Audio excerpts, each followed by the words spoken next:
पहले कॉलर हैं झारखंड से रतन जी, स्वागत है आपका। जी, मैं रतन तन्हा। जी सर, बताइए। स्नेहिल आशीर्वाद। और हकीम साहब, जय भारत। जय भारत, जय हिंद, जय भीम, जय रतन टाटा। शैलजा जी, आप कुछ नोट करेंगी? जी सर, बताइए।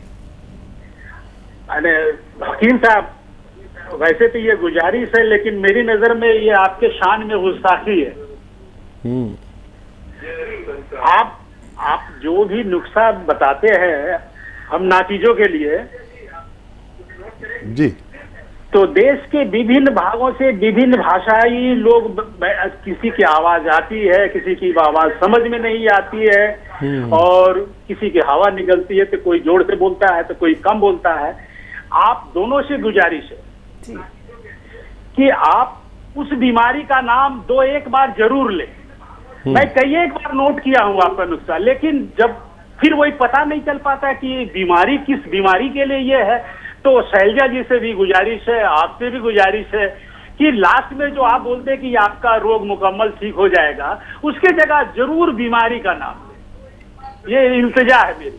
ठीक है, ठीक है, बहुत शुक्रिया। दूसरी बात है, पहले सिरका एलोवेरा का सिरका 21 दिन हो गया है, समझे ना सर, दिया हुआ धूप में। मैंने एलोवेरा काट दिया हुआ हूँ, वो सिरका बनाना है, लेकिन अभी इस वक्त कोरोना में कहीं नहीं मिल रहा है इसका रस। तो उसके विकल्प में क्या दूं अब उसमें? और तीसरी बात है कि आपने गाय बगाए कभी कहा था कि नमक, जैतून और गोंद मोरिंगा एक साथ इस्तेमाल ना करें। ये मेरे को समझ में नहीं आया। एक साथ इस्तेमाल का अर्थ क्या होता है कि एक साथ मिला करके खाना, या एक दिन में अगर मैं उसे आधे घंटे के दूरियों पर ले रहा हूँ तो क्या ले सकता हूँ, या उस दिन नहीं ले सकता? ये दोनों या दोनों में से किसी एक को ले सकता हूँ। ठीक है, ठीक है। और कोई सवाल? और सवाल सर, आपसे रास्ता नहीं था, अब हुजूर बात निकली है तो बहुत दूर तक लग जाएगी। अच्छा देखिए, हाँ, कहीं ना कहीं हमसे भी गलतियां हो जाती हैं, लेकिन अब ये आसानी हो गई कि जो भी हमारी बातचीत होती है वो हम फेसबुक पर डाल देते हैं। तो आप ये सारे नुस्खे, जो मेरी और आपकी बात हो रही, ये भी सीधा फेसबुक पे जाएगा। आप हकीम सुलेमान फेसबुक को लाइक, सब्सक्राइब जो भी करना चाहें करें। तो ये सारे नुस्खे जो भी बताता हूँ वो जाते हैं फेसबुक पे, हकीम सुलेमान खान के, या यूट्यूब पर देखें ये सारी बातचीत। तो दोहराना, और क्योंकि वक्त बहुत कम होता है, लंबी बात किसी से होती नहीं, एक आदमी से के लिए सिर्फ 2 मिनट होते हैं चैनल की तरफ से, तो उसमें जितनी भी बात कर सकते हैं करते हैं। बहरहाल हम कोशिश करेंगे।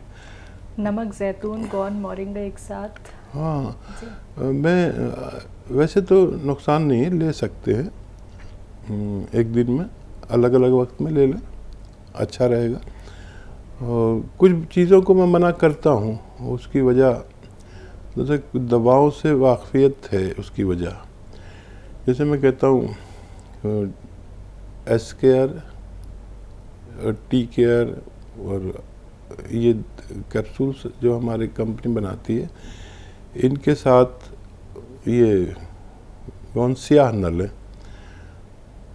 तो तकरीबन 1 से असरात वाली चीज़ें एक साथ लेने के लिए मना करता हूँ। लेकिन लें तो कोई नुकसान ना हो, मैं ऐसा कहता हूँ। लेकिन मैं क्योंकि दवाओं के बिल्कुल अंदर रूह तक से वाकिफ़ हूँ, उनके असरात से वाकिफ़ हूँ, मैं इसलिए कहता हूँ ले सकते हैं, लेकिन फासला रखें तो बहुत अच्छा। सुबह और शाम में लें तो फ़ायदा मुमकिन है। एलोवेरा को लेके सवाल था। हाँ, ईस्ट के लिए आपने कहा था, तो ईस्ट तो पंसारी दुकान पे मिल जाती है, और या फिर ज़्यादा दिन तक उसको सड़ाना पड़ेगा, यानी उसे बंद करके धूप में रख दीजिए। धूप आए, बरसात आए, उस पर उतरने दीजिए, और चलने दीजिए, और फिर 3 महीने में आप देखेंगे कि वो धीरे धीरे खट्टा होने लगा, और जितना पुराना होता है सिरका उतना तेज़, उतना काला होता चला जाता है। तो वैसे तो कम से कम 1 साल का होना चाहिए, लेकिन जल्दबाजी के लिए लोग 3 महीने में इसको इस्तेमाल कर लेते हैं। इस्तेमाल कर सकते हैं, लेकिन अगर आप साल भर इसे रखें तो फिर ये अजीब व गरीब सिरका होता है, बहुत तेज़, बहुत काला सा ब्राउनिश बन जाता है। आप इस तरह कर सकते हैं। सड़ाने के 2 ही तरीके, एक कुदरती, एक गैर कुदरती। यानी बाहर से कीटाणु डालते हैं तो वो उसमें जाकर जल्दी से उसको काम करवाते हैं। जी हकीम साहब, बहुत सारे ऐसे दर्शक हैं जो घर में ही सिरका बनाना चाहते हैं, और बहुत सारे लोग आपसे तरकीब भी पूछते हैं कि कैसे कैसे बनाना चाहिए। तो घर में ही सिरका बनाना क्या इतना आसान है? क्योंकि जब आप सिरके बनाते हैं तो आप पूरी एक जांच पड़ताल करते हैं, हर एक चीज़ ओरिजिनल होनी चाहिए, और वो एक स्वाद भी होता है जो आना बहुत ज़रूरी है अगर हम जैतून का सिरका बना रहे हैं या फिर एलोवेरा का सिरका बना रहे हैं। जी, जैतून का तो कोई बना ही नहीं सकता जी। जैतून इतना महंगा है, और जिन लोगों का विदेशों से ताल्लुक़ है, फिर वहाँ से उसका जूस आना, और एक पूरा प्रोसीजर है। तो यहाँ इंडिया में क्या करते हैं, तो जैतून ही नहीं डालते उसमें। जी। तो ये करते हैं, वो लोग नकली बहुत बेच रहे हैं, और विदेशों में लोग डाल लेते हैं। वहाँ पर तो जैतून मिलता है, सलाद की तरह लोग जैतून खाते हैं, लेकिन जैतून का सिरका हिंदुस्तान में बनाना बड़ा मुश्किल है, क्योंकि यहाँ पैदा नहीं होता, और वहाँ से जो प्रोसीजर है वो इतना मुश्किल है कि आदमी सोचता है कि मैं बनाऊँ ही नहीं। वो तो हमारे पास सारा इंतज़ाम है, इसके सिस्टम्स होते हैं, पूरा प्रोसीजर होता है। और मेरी तो एक फैक्ट्री बस इसी काम के लिए है।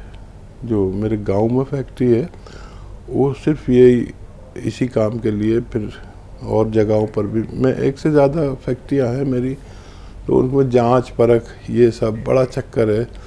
इसलिए तो मैं परेशान हो जाता हूँ कि जो भी चीज़ मैं बताता हूँ लोग उससे मिलती जुलती चीज़ लोगों को देने लगते हैं, और वो अगर किसी को फ़ायदा ना हो तो मैं बड़ा शर्मिंदा होता हूँ, क्योंकि मेरे बताने से बेशतर लोगों को भगवान फ़ायदा देता है। अगर किसी को नकली मिल जाए, नहीं हो, तो मैं कहता हूँ मेरी जिम्मेदारी नहीं है, आप असली हासिल करें तो फ़ायदा उठाएं। और इसीलिए करोड़ों लोग हिंदुस्तान में और बैरून हिंद, बाहर हिंदुस्तान से बाहर भी, जिसको फ़ायदा हो गया वो मेरा हो गया।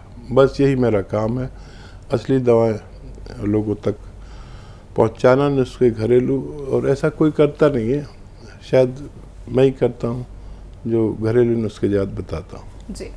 ऐसे ही हकीम साहब के तजर्बे का फ़ायदा उठाने के लिए हमारे चैनल हकीम सुलेमान खान को सब्सक्राइब करें और बेल बटन को दबाना ना भूलें, ताकि हकीम साहब के घरेलू नुस्खों से ज़्यादा आप फ़ायदा उठा सकें।